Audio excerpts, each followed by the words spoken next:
Welcome to GMD mathematics. हम math 233 discuss कर रहे हैं, जिसका चैप्टर नंबर 3 है differentiation of trigonometric and inverse trigonometric functions. इसकी अब सीरीज चल रही है। तो अब आज जो हमने क्वेश्चंस को डिस्कस करना है, उसमें एक्सपोनेंशियल को इन्वॉल्व करके हमने उसका सोल्यूशन फाइंड आउट करना है। लास्ट टाइम हमने डिफरेंशिएशन को सॉल्व किया है, उसमें logarithm, trigonometric, inverse trigonometric functions को इन्वॉल्व किया है। तो अब अगर D Y over D X form find करनी हो, डिफरेंशिएशन फाइंड करना हो एक्सपोनेंशियल फंक्शन का, तो उसको किस तरीके से करेंगे ये हम देखेंगे। और साथ ही एक्सपोनेंशियल के साथ ट्रिग्नोमेट्रिक को भी इन्वॉल्व करके देखेंगे कि किस तरीके से सॉल्व होते हैं। अब एक्सपोनेंशियल फंक्शन को हमने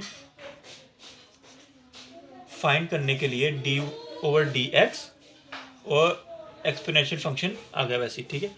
अब जो फंक्शन इटसेल्फ है, इसके ऊपर डेरिवेटिव का कोई असर नहीं होता है। ये फंक्शन डेरिवेटिव वैसे ही आ रहता है, जो भी होगा इसका डेरिवेटिव यही होगा। लेकिन साथ जो इसकी पावर में होता है, इसका डेरिवेटिव फिर अलग से लेना पड़ता है, यानी कि D over D x x square, ठीक है। तो अब इसको दोबारा से जब इसका हम डेरिवेटिव लेंगे एक्स स्क्वेयर का, वो आ रहता है 2x, यानी कि ये इक्वल आ गया 2x ई की पावर एक्स स्क्वेयर। तो इस तरीके से ये इसका इस एक्सपोनेंशियल फंक्शन का आंसर आ जाता है, ठीक है।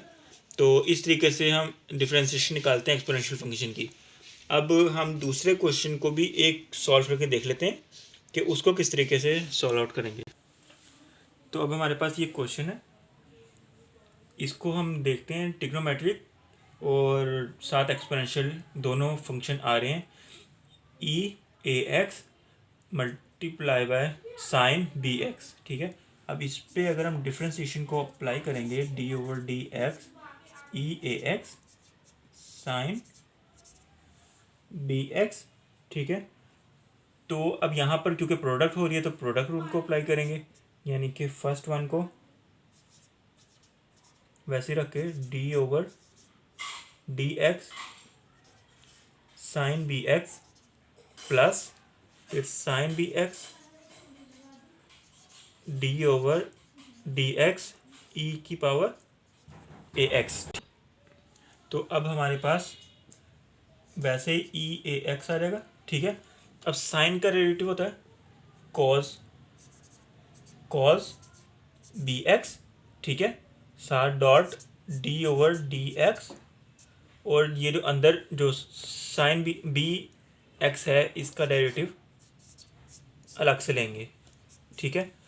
बिल्कुल इसी तरीके से साइन बी एक्स वैसे ही, ठीक है।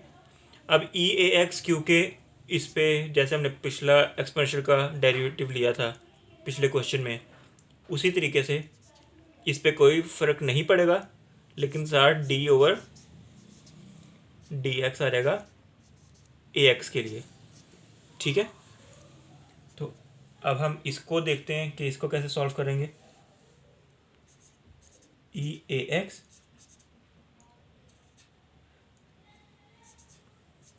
कॉस बी एक्स, ठीक है। अब क्योंकि ये कांस्टेंट है, साथ इसके एक्स है, तो एक्स का जस्ट डेरिवेटिव लेंगे कांस्टेंट को बाहर निकाल कर। D x over D x one के इक्वल होता है, यानी कि बी और साथ इसका डेरिवेटिव वन, बी के साथ वन मल्टीप्लाई होकर कोई फ़र्क नहीं पड़ेगा, वन ख़त्म, तो इसका जस्ट डेरिवेटिव बी आएगा। बिल्कुल इसी तरीके से sign b x E a x, और इसका भी डेरिवेटिव यहाँ पर ए आ जाता है, क्योंकि एक्स का डेरिवेटिव वन और साथ ए वैसे का वैसे ही। तो अब हम इसको थोड़ा सा अरेंज करके लिख लेते हैं इस चीज़ को। ये यहाँ पे ए है, तो इसको पहले ले आते हैं।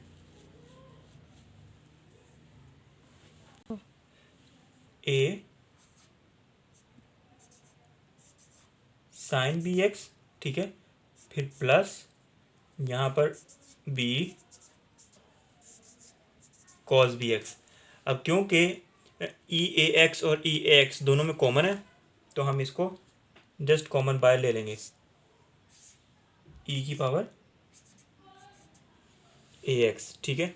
ये हमारा जो है आंसर आ जाता है इस ट्रिग्नोमेट्रिक एंड एक्सपोनेंशियल फंक्शन के लिए, ठीक है।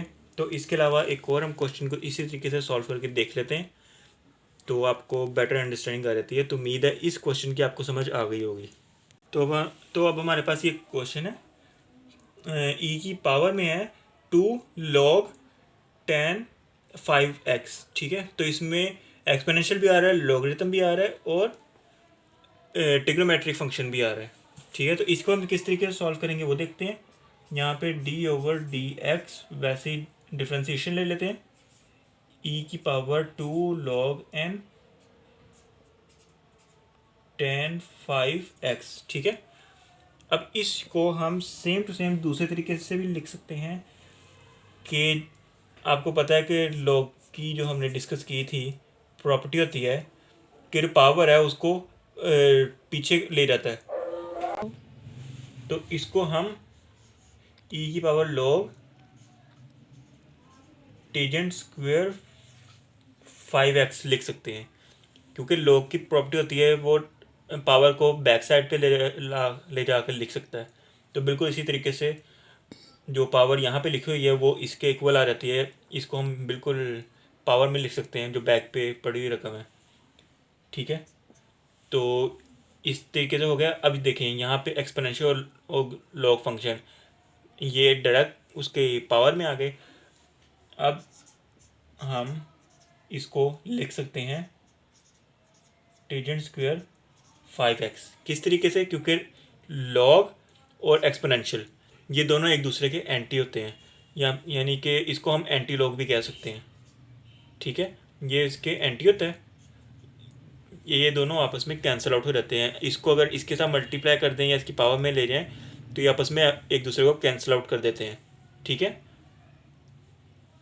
तो ये अगर कैंसिल आउट कर दें एक दूसरे को तो हमारे पास जस्ट बाकी जो पावर में ये चीज़ है यही बच जाती है। तो सिर्फ इसका डेरिवेटिव लेना पड़ता है। तो अब इसका जस्ट हम डेरिवेटिव लेंगे तो हमारे पास ये पावर है, तो 2 10 5x, फिर अंदर वाला जो है उसका डेरिवेटिव d/dx टेजेंट 5x। यहाँ पर बिल्कुल ऐसे ही 2 10 5x वैसे ही आ जाएगा, और 10 का जो डेरिवेटिव होता है वो होता है सेकेंड स्क्वेयर, और 5x वैसे ही आ जाएगा, ठीक है। तो इसके बाद हम ये जो चीज़ बचती है इसका तो डेरिवेटिव आ गया सेकेंड स्क्वेयर 5x। अब 5x का जो डेरिवेटिव है वो भी आ जाएगा, यानी कि d/dx 5x, ठीक है। अब इसका जो है 5 वैसे ही कॉन्स्टेंट है, इस साइड पे हो जाएगा। dx/dx जो है x का जो डेरिवेटिव है 1 होता है, यानी कि इसका डेरिवेटिव 5 आ जाएगा। इसको हम लिख सकते हैं सेकेंड स्क्वेयर 5x। अब यहाँ पर जो है ये 5 आ जाएगा क्योंकि इसका डेरिवेटिव 1 है, 1 के साथ मल्टीप्लाई होकर ये ख़त्म हो जाएगा। अब हमारे पास यहाँ पे 5 है, यहाँ 2 है, तो ये आपस में मल्टीप्लाई कर जाएंगे, यहाँ पर 10 आ जाएगा। तो हमारा जो फाइनल आंसर है वो होगा 10 5x सेकेंड स्क्वेयर 5x। ये हमारा फाइनल आंसर आ जाएगा इस फंक्शन के लिए, ठीक है। तो उम्मीद है इस चीज़ की आपको समझ आई होगी। इसमें एक नई चीज़ ये है कि जहाँ पर भी लॉग और ई आपस में आ रहे हों, मिल रहे हों, ये दोनों एक दूसरे के एंटी होते हैं, तो एक दूसरे को कैंसिल आउट कर देते हैं, ठीक है।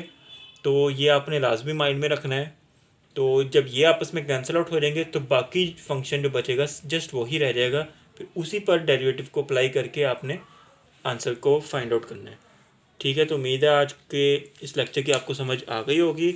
आज के लिए बस यही हमारे पास क्वेश्चंस थे। बाकी आपका जो तीसरा चैप्टर है वो भी ऑलमोस्ट कंप्लीट होने वाला है, बस कुछ क्वेश्चंस रह गए हैं जो हम नेक्स्ट वीडियो में करके थर्ड चैप्टर को ख़त्म कर लेंगे। तो बस thank you for watching and also subscribe GMD mathematics.